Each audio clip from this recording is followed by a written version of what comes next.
A man named Eric is on a walk with his dog Nova. While on the walk, Eric loses Nova after she pulls the leash from his hand in pursuit of a rabbit that happens to jump out of a bush as they pass by it. Eric chases after Nova, but this only inspires her to run faster until she completely eludes Eric's vision, continuing on her pursuit of the rabbit that has, by now, hidden somewhere in the other direction. After a great deal of time passes, it becomes clear that Nova has outrun her sense of orientation and is now lost. Eric spends the rest of the day and the days following searching for Nova. He notifies neighbors, enlists friends and family to help, puts up signs, and so on. A week goes by. Nova is still missing. Eric is devastated beyond comprehension. He thinks about how horribly unlucky it was that the rabbit jumped out at just the wrong time and that his hand position was just in the wrong place to allow Nova to pull the leash from it. About another week later, a woman shows up at Eric's front door. She has Nova. After Nova and Eric reconnect in a chaotic, heartwarming display of affection, Eric thanks the woman. She introduces herself and tells Eric her name is Vanessa. She's beautiful, and about Eric's same age. Eric and Vanessa talk for a little while and seem to hit it off. In the following weeks, they hang out several times, and things go so well, they soon begin dating. Eric finds her to be absolutely gorgeous, kind, funny, smart, spontaneous, all the right buzzwords for a perfect romantic partner in a story. Soon, Eric and Vanessa fall in love. The relationship is everything one could reasonably hope a relationship to be. Eric thinks about how lucky it was that Vanessa was the person who happened to be in the right place at the right time to find and return Nova. A couple months go by. Eric is driving on his way to pick up Vanessa.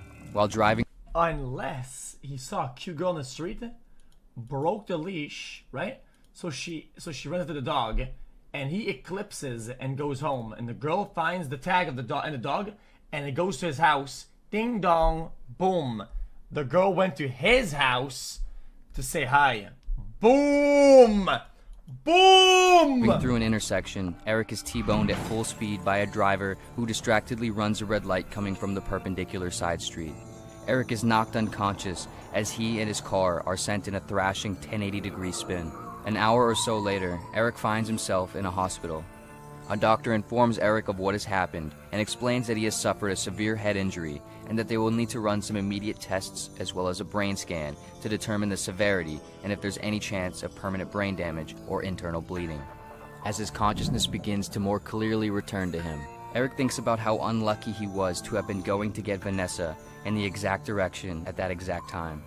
He's furious at the possibility that his life could be ruined by this one random happenstance. Eric is held overnight at the hospital. The next day, the doctor comes into Eric's room. "Eric, how we doing?" the doctor asks. "Fine, a little fuzzy, I guess," Eric replies. "Yeah, I would certainly imagine. You took quite the smack," the doctor says. "Yeah," Eric responds.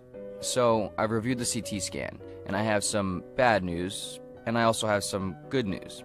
Confused, Eric says, "Okay, I guess I'll take the bad news first." "Well, technically they're sort of the same piece of news," says the doctor. "What do you mean?" Eric asks with an escalating level of concern and confusion. "The bad news is, we found what appears to be a glioma in your brain." The doctor pauses for a moment and Eric looks at him, unaware of what this means. "It's a tumor," the doctor goes on to say. "The good news, though, is we found what appears to be a glioma in your brain." "What do you mean? How is that good news?" Eric asks. "This tumor has nothing to do with your accident. You actually got out of the accident relatively unharmed. But because of your accident, we ran the brain scan. Because of the brain scan, we found the tumor. Normally, we only catch a tumor like this after someone realizes something's wrong when they start to feel the symptoms, which is almost always too late.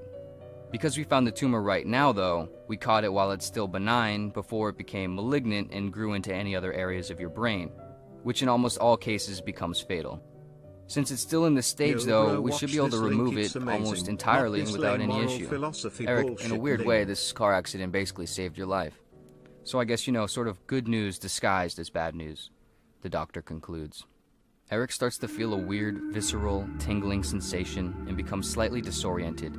Maybe it's the head injury, maybe it's the emotion of the situation, maybe it's the fact that the doctor just essentially said the same thing twice, but Eric experienced two totally different mental responses.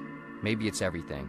Regardless, Eric looks around at the room. He thinks about how lucky he was to have been going to get Vanessa in the exact direction at that exact time. He thinks Right. about how lucky he was to have gotten in the car accident. He thinks about how weird it is to think this. For something so bad to be so good, and for something so good to be so bad. In this moment, Eric realizes how little he knows about what anything actually is. That he has never and can never know what exists. What is this pointless? That's just what life is. xQc. What? It's not some bullshit. It happens for a reason type garbage. It's literally just that's just what life is. Literally. Ups and downs, goods and bads, luck and bad luck. It's all a mix of everything.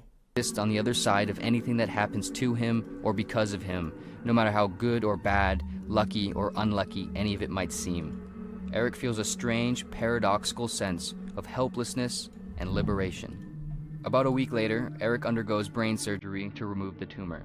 The surgery is successful. Eric is mostly as good as new, with exception to a scar running down the side of his scalp. Several days later, after being released from the hospital, Eric is at home with Vanessa, recovering. To get some fresh air, he takes Nova out for a walk. And the dog runs away.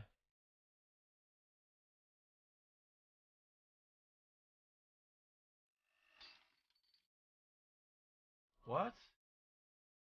That was kind of pointless.